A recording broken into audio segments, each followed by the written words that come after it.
আসসালামু আলাইকুম। সবাই কেমন আছেন? আশা করছি ভালো আছেন। আমি আমার পরিবারের সবাই ভালো আছি। তো চলে আসলাম আজকে ঈদের দিনের একটা ব্লগ নিয়ে। তো এখন হচ্ছে সকাল 7টা বাজে। তো আমি উঠে ফ্রেশ হয়ে নিয়েছি, গোসল টোসল করে ফ্রেশ হয়ে নিয়েছি, ঘর গুছিয়ে নিয়েছি। এখন একটু টুকটাক কাজ করব, সেমাই রান্না করব, ডিম ভুনা করব, আর গরুর গোশতটা গরম করব, ভাত রান্না করব। তো আমি কাজবাজ করে নিচ্ছি। তার মধ্যে আমার খুব মন খারাপ, কারণ আমার বিয়ের পর প্রত্যেকটা ঈদের দিনই আমার মনটা খারাপ থাকে। সকালের দিকে বিয়ের আগের কথা খুব মনে পড়ে মা আর নানুর কথা। ওরা সকাল সকাল আমাকে ডেকে উঠাতো ঘুম থেকে, তারপর উঠে ফ্রেশ হয়েই সব খাবার দাবার রেডি থাকতো, খেয়ে নিতাম। ওইসব দিনগুলোর কথা আমার খুব মনে পড়ে। তো সেগুলো মনে করে আর কি সকাল সকাল কতক্ষণ কান্নাকাটি করা হয়েছে। তো যাই হোক, সবাই আমার নানুর জন্য দোয়া করবেন। আমার নানু তো আর বেঁচে নেই, তো আমার নানুর জন্য সবাই দোয়া করবেন। আমার নানু, আমার মায়ের জন্য সবাই দোয়া করবেন। তো আমি এখানে ডিম ভুনা করে নিয়েছি। ডিমটা হাঁসের ডিম, মুরগির ডিম একসাথে ভুনা করা হয়েছে। যেহেতু আমার হাজব্যান্ড মুরগির ডিম খায় না, তো আমাদের জন্য মুরগির ডিম ভুনা করেছে, আর আমার হাজব্যান্ডের জন্য হাঁসের ডিম। আর ভাত রান্না করব। এখানে দুধটা গরম করতে দিয়েছি, এটা জাল করে তারপর সেমাই রান্না করে নেব।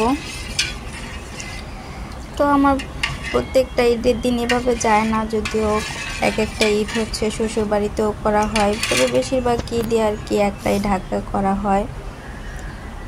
তো ঈদের দিনগুলো আমার খুবই খারাপ লাগে। মা আর নানুর কথা খুবই মনে পড়ে, ওদের ভালোবাসার কথাগুলো খুব মনে পড়ে, খুব মিস করি আমি বিয়ের আগের দিনগুলো। যখন মনে পড়ে খুব খারাপ লাগে। তো আমি সব কষ্টের মাঝেও আর কি কাজবাজগুলো সেরে নিচ্ছি। যদি আমি সেমাইগুলো রান্না করতাম না, কারণ আমার হাজব্যান্ড সেমাই খায় না, কিন্তু যেহেতু আমার ভাই আছে এই জন্য রান্না করছি, যে আমি আর ভাই খাবো।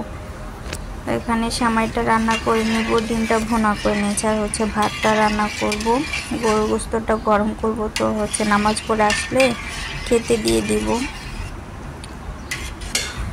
তো এই তো আজকে আমি একটা ব্লগ শেয়ার করব। ব্লগটা আপনাদের কীরকম লাগবে অবশ্যই কমেন্ট করে জানাবেন, মানে কীরকম লেগেছে। ছোট্ট একটা ব্লগ শেয়ার করব সকালের দিকে। তো এখন যে ব্লগটা করছি এটাই শেয়ার করব ছোট্ট করে। এখানে গরুর গোশতটা গরম হতে দিয়েছি, একটু বাইরে যাব, তো খাওয়া দাওয়া করে রেস্ট নিয়ে। তো এখন বাজে দুপুর 1টা। তো আমি রেডি হয়ে নিয়েছি। আমরা একটা বড় ভাইয়ের বাসায় যাব, দাওয়াত দিয়েছে, ওখানে যাব বেড়াতে। তো ওই বাসায় দুপুরে খাওয়া দাওয়া করে বিকেলের দিকে একটু ঘুরতে যাব।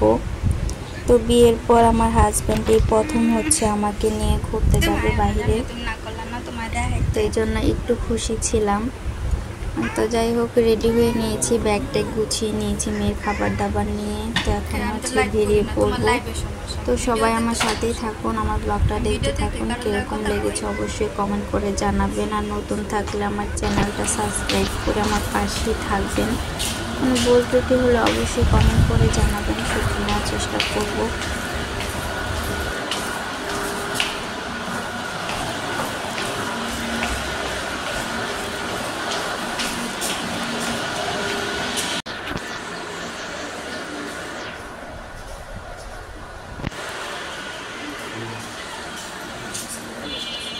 দেখছি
আরো অনেক জায়গায় যাবো, অটো হচ্ছে রিজার্ভ করে নিয়েছি।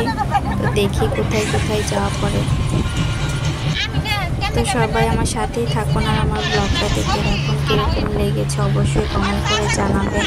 আর প্লিজ আমার চ্যানেলটা সাবস্ক্রাইব করে আমার পাশেই থাকবেন।